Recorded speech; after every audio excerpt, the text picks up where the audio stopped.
Hello বন্ধুরা, মিঠুস ক্রিয়েশনের আমি মিঠু আবার এসে গেছি তোমাদের সামনে আজ একটি নতুন ধরনের ডিআইওয়াই ভিডিও নিয়ে। তো দেখো, এই ধরনের যে কাঁচের বোতলগুলো হয় সেই বোতলগুলো দিয়েই আজ আমি কিন্তু একটি বোতল আর্ট বানিয়ে দেখাবো। আমি যেই দিদির কাছে এই বোতলগুলো নিই সেই দিদি কিন্তু আমায় বোতল দিতে এসে বলেছিল, তো দেখো এই বোতলটা কিন্তু ফেটে গেছে, এটা দিয়ে কি তুমি কিছু বানাতে পারবে? আমি বলেছিলাম হ্যাঁ, ফাটা বোতল দিয়েও আমি কিন্তু কিছু না কিছু ক্রাফট বানিয়ে নেব। সেই জন্য এই বোতলটার কোনো পয়সা নেয়নি, এটা কিন্তু ফ্রিতেই দিয়ে গেছে। তো ফ্রিয়ের জিনিস যখন, চলো ফ্রিয়ের জিনিস দিয়েই আগে কিছু ক্রাফট বানানো যাক। এখানে কিন্তু আমি দেখো ওয়ালপুট্টির ক্লে বানিয়ে নিয়েছি।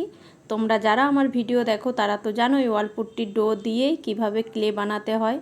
তো যে সকল বন্ধুরা জানো না, আমার ভিডিও নতুন দেখছো, তাদেরকে বলে রাখি, ওয়ালপুট্টি আর জল, অল্প পরিমাণে জল দিয়ে দিয়ে কিন্তু আটা মাখার মতন করে মেখে নিলেই কিন্তু ওয়ালপুট্টির ক্লে রেডি হয়ে যাবে। তারপর দেখো আমি এরকম মেঝের মধ্যে হাতে করে রোল করে করে এরকম দড়ির মতো শেপ দিয়ে দিয়েছি। এরপর দড়ির সঙ্গে দড়ির মতন যেই শেপগুলো বানিয়েছিলাম ওগুলোকে কিন্তু আমি বোতলের মধ্যে অল্প অল্প আঠা দিয়েছি। যে কোনো তোমরা হোয়াইট গ্লু ইউজ করতে পারো, আমি কিন্তু এখানে ফেভিকল আঠাটাই ইউজ করেছি। তো তারপর দেখো চিপকে নিয়েছি। আমি কিন্তু বোতলের মাথাটা দেখো কিছুটা এরকম শেপ দিয়ে দিয়েছি। তারপর হ্যান্ডেলের জন্য দেখো এইভাবে শুকোতে দিয়ে দেবো। তারপর দেখো আমি এখানে কিন্তু ছোট্ট ছোট্ট গোল গোল যে পয়সার মতন আকার করে নিয়েছি, পাতলা পাতলা। তারপর কিন্তু এইভাবে রোজ বানিয়ে নিচ্ছি। তো যে সকল বন্ধুরা আমার ভিডিও দেখো তারা তো খুব সহজেই রোজ বানাতে জানো, আর যে সকল বন্ধুরা নতুন আছো তাদের জন্য কিন্তু আমি আস্তে আস্তে করে রোজটা বানিয়ে দেখালাম। আর এরপর দেখো আমি কিন্তু এখানে কিছু ফ্লাওয়ার, ছোট্ট ছোট্ট কিছু ফ্লাওয়ার বানিয়ে নেব, এই 10-12টার মতন এইভাবে শেপ দিয়ে দিয়ে। তারপর দেখো একটা কিন্তু খুব ইজি প্রসেসে আমি কিন্তু এখানে একটা পাখিও বানিয়ে নিচ্ছি। তোমরা কিন্তু অবশ্যই এরকম যে বোতল আর্টগুলো হয় একবার হলেও বাড়িতে ট্রাই করো। আমি কিন্তু এর আগেও কয়েকটা বোতল আর্ট বানিয়েছিলাম, সেগুলোও কিন্তু তোমাদের সঙ্গে শেয়ার করেছি, সেগুলোও কিন্তু তোমরা খুব ভালোবাসা দিয়েছো সেই ভিডিওগুলোতে, সেই জন্য তোমাদেরকে কিন্তু অসংখ্য অসংখ্য ধন্যবাদ।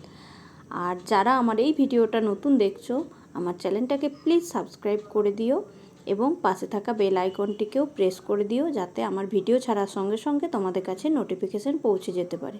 আর যে সকল বন্ধুরা আগের থেকেই আমার চ্যানেলটাকে সাবস্ক্রাইব করে রেখেছো তাদেরকে কিন্তু অসংখ্য অসংখ্য ধন্যবাদ।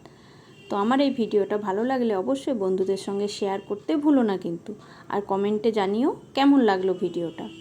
তো তারপর দেখো আমার এটা শুকিয়ে গেছে। পুট্টির কাজ কিন্তু রোদে রাখার কোনো দরকার হয় না, 3 থেকে 4 ঘন্টা বাড়ির মধ্যে রেখে দিলেই কিন্তু শুকিয়ে যায়। আমি কিন্তু নর্মাল টেম্পারেচার বাড়ির মধ্যেই কিন্তু 3 থেকে 4 ঘন্টা রেখে দিয়েছিলাম। তারপর দেখো শুকিয়ে গেছে। আমি কিন্তু আবার হোয়াইট গ্লু মানে ফেভিকল আঠা দিয়েই আমি কিন্তু ফুলগুলোকেও আর পাখিটাকেও চিপকে নিয়েছি। এরপর দেখো আমি কিন্তু আমার মন পছন্দের যে কোনো কালার দিয়ে দিচ্ছি। তোমরা চাইলে কিন্তু এটাকে হোয়াইটও রাখতে পারো, হোয়াইট থাকলেও কিন্তু খুব সুন্দর দেখতে লাগে, আর এটাকে কালারও করে নিতে পারো। তো আমি আমার মন পছন্দের এরকম কালার দিয়ে দিচ্ছি, তোমরা চাইলে তোমাদের মন পছন্দের যে কোনো কালার দিয়ে দিতে পারো। কালার দেবে, মাল্টি কালার হলেও এটা কিন্তু দেখতে ভালো লাগবে। তো দেখো আমি এই ধরনের কিন্তু কালার ব্যবহার করেছি। আমি কিন্তু এই যে খাঁচাটা মানে এটাকে কিন্তু অ্যাজ এ খাঁচা রূপ দিতে চেয়েছি বোতলটাকে, তো আমি এই খাঁচাটাকে কিন্তু হোয়াইটই রেখেছি। তারপর দেখো আমি নানা রকম কালার দিয়ে দিয়েছি। ওপরের অংশটাই আমি কিন্তু গোল্ডেন কালার দিয়েছি। আমার এই ছোট্ট ভিডিওটা কেমন লাগলো তোমরা কিন্তু অবশ্যই জানিও। ফিরছি নতুন কোনো ডিআইওয়াই ভিডিও নিয়ে। তোমরা সকলে ভালো থেকো ও সুস্থ থেকো। আজকের মতো টাটা।